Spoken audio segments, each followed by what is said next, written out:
So what's up, guys? Thank you for clicking on the video. So you're watching another KnightDriveTV installment, and this is going to be a little bit of a combo deal.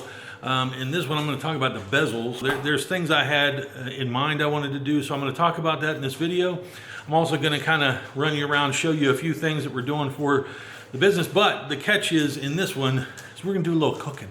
I had like two people in particular, no surprise, that wanted me to do a little cooking on the channel. So this ain't no cooking channel, but because I'm, I grew up in New Orleans, I guess you could say. I had a New Orleans themed restaurant in Pittsburgh.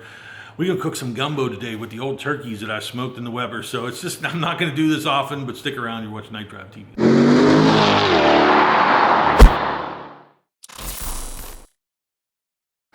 All right, so we've gotten this cleaned up in here. Getting there finally, so we can get some things on the lift, hopefully do some stuff to the Tahoe. And yep, get this vet pulled out, have a little bit more to clear. It was just, it's a matter of organization, of getting everything where I want it. And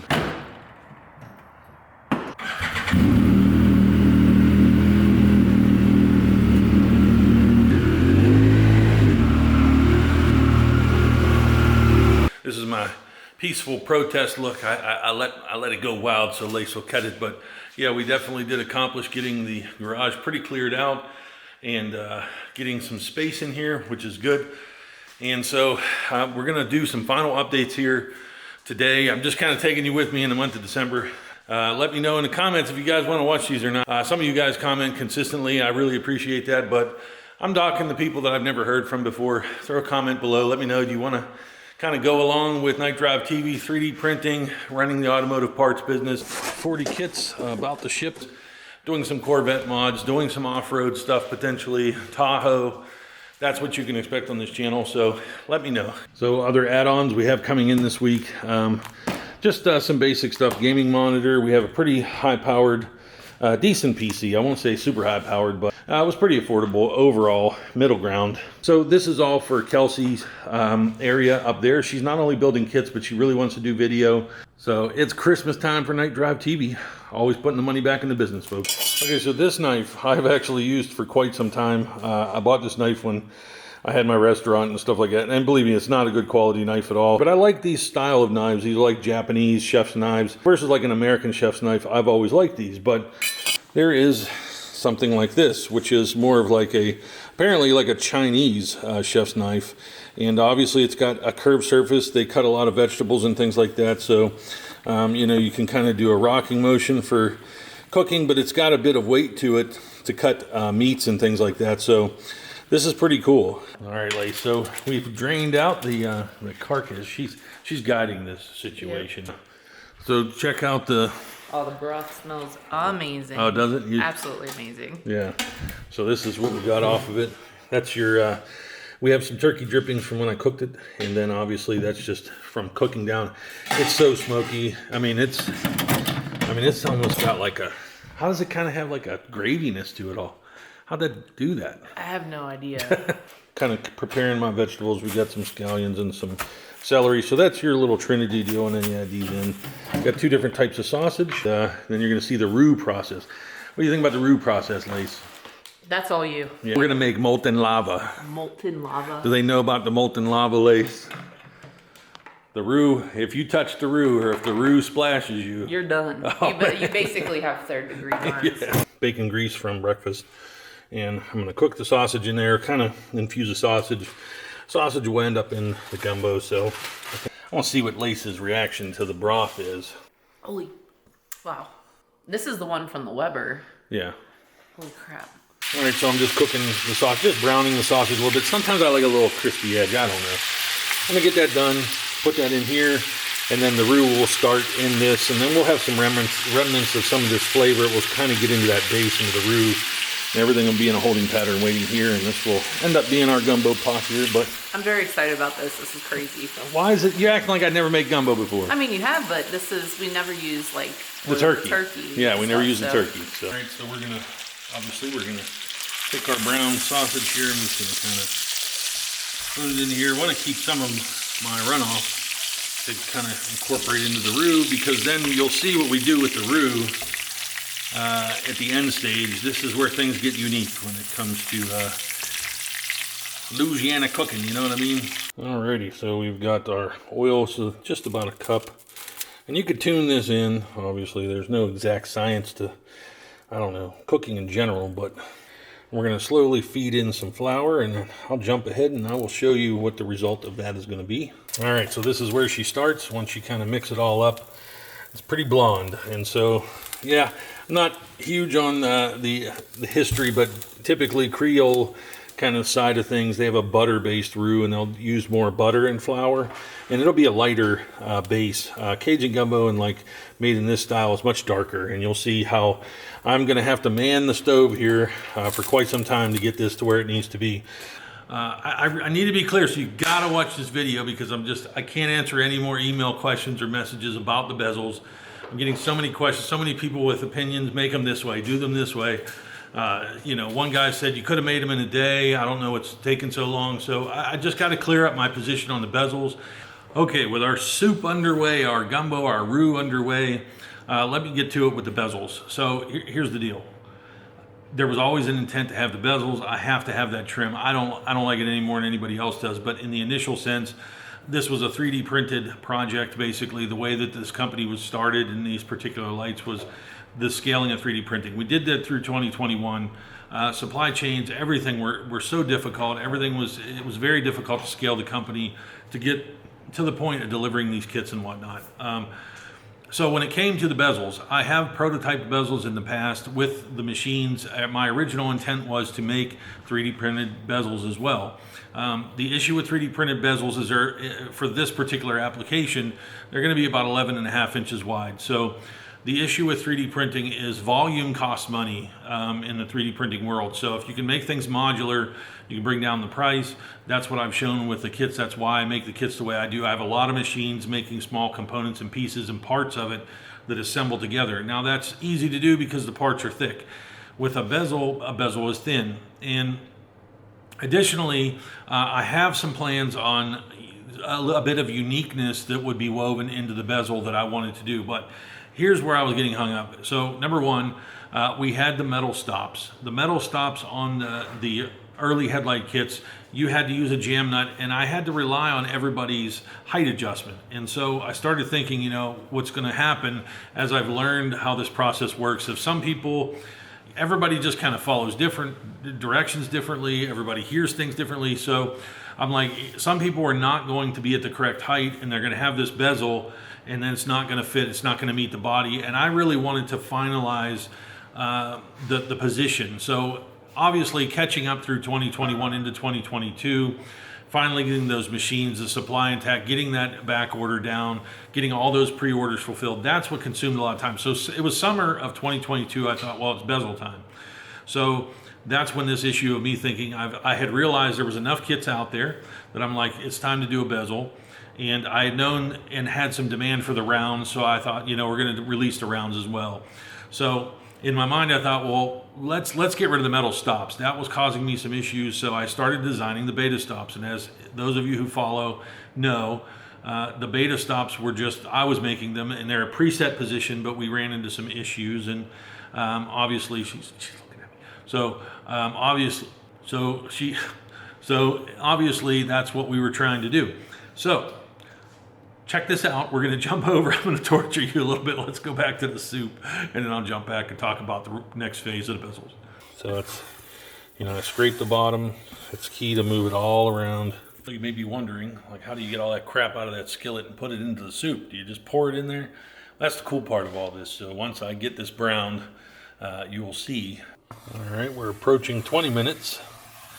And as you can see, it's all about scraping every section, and you can see it just wipes away. And let me tell you, if this thing hits your skin, if you splash yourself, you're going to know you made that gumbo for about 10 years later, because you're going to have a scar.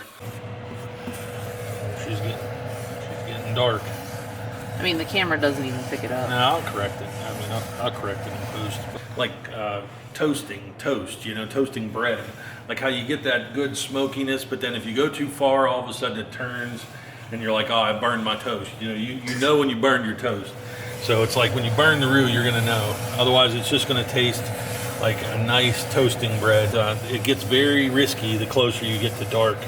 So Scary.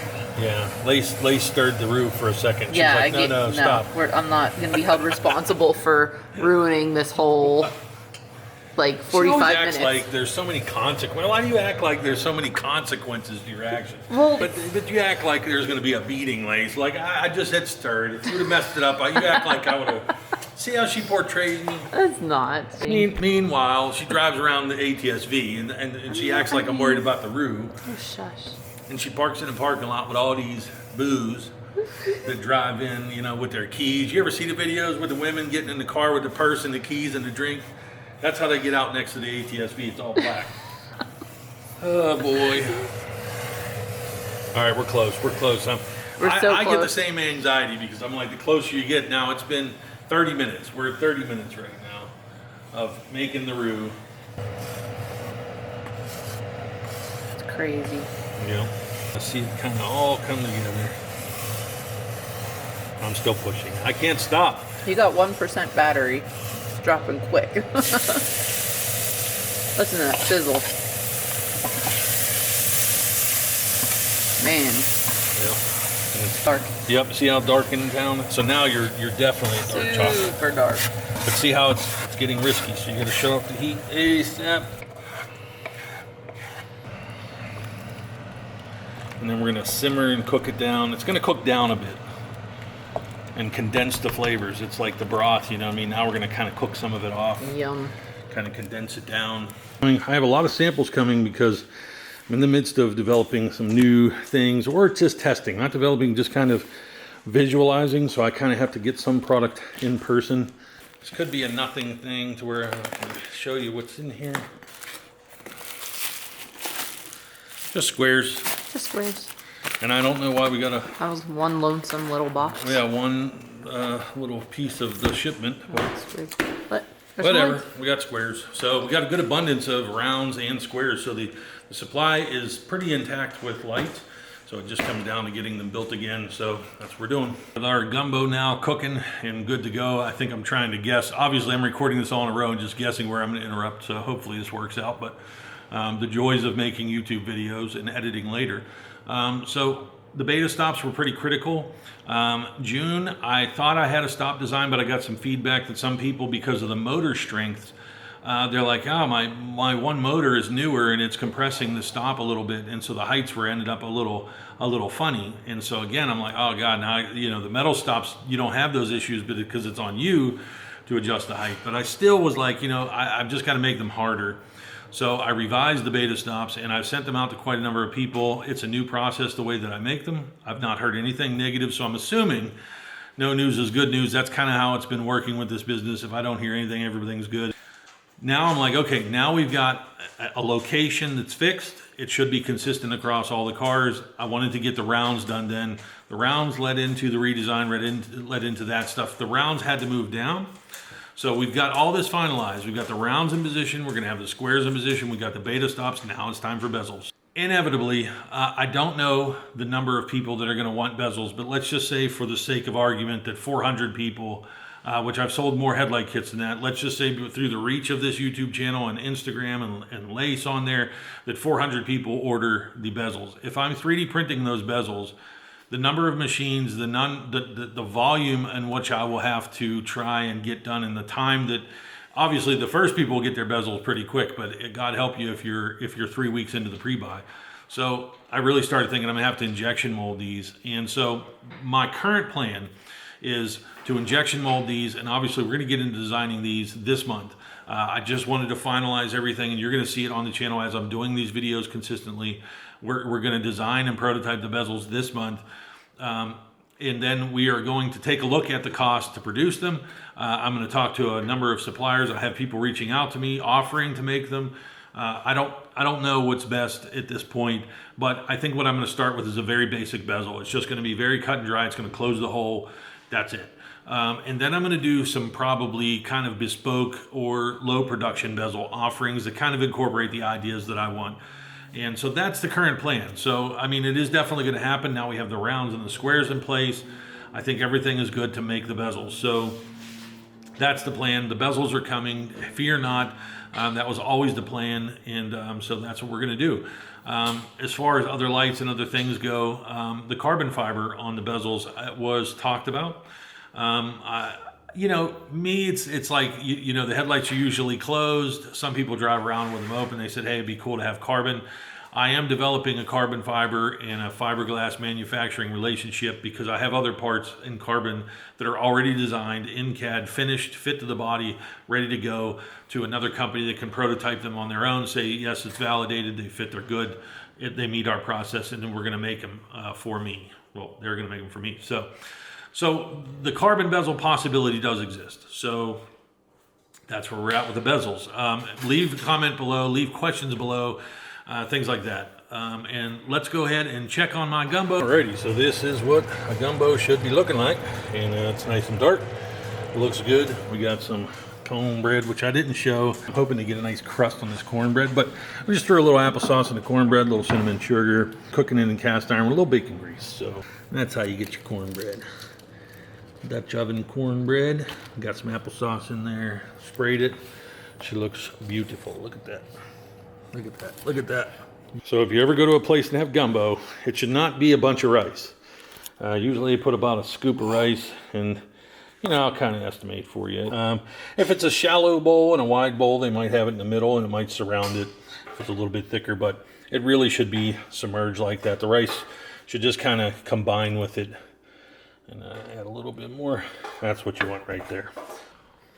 So the last situation is the emails. I wanted to talk to people about emails, sending me messages, things like that. I know a couple of guys have been like, man, you're not getting back to me, whatnot. That's a recent kind of development because since we moved, since SEMA, since, you know, preparing for the holiday, Black Friday, which I ended up not even running any sale because the costs are, the crunch is there. So the email situation is, I'm just overwhelmed with emails. I answer emails all day, every day. Some people, if they were watching the video, they could vouch that I've answered emails they probably got responses at 10 p.m. to a.m. I mean, that's how much I'm on the emails. So obviously, Lace is on Instagram. She will respond to things. And I'm on Instagram. I'm on all these platforms. So it's just coming from a lot of different directions. So I'm trying my best. I go back. I try to check. Sometimes I miss an email, and then I'll, you know, respond like a week later and say, hey, sorry, I missed it. But doing my best. Small team, hoping to add somebody in 2023, and it'll alleviate some of this. So that's kind of the wrap. And let's go ahead and finish it out with our dinner finale. And my mom's a no-show, so, you know, it's just going to be me and Lace. Yep, this is what we're looking for here. See, you got a little bit of rice in there. Just kind of mixes throughout. Very good, though. As you can see, it's kind of got it could be a little thicker, but I like it where it's at. It's good.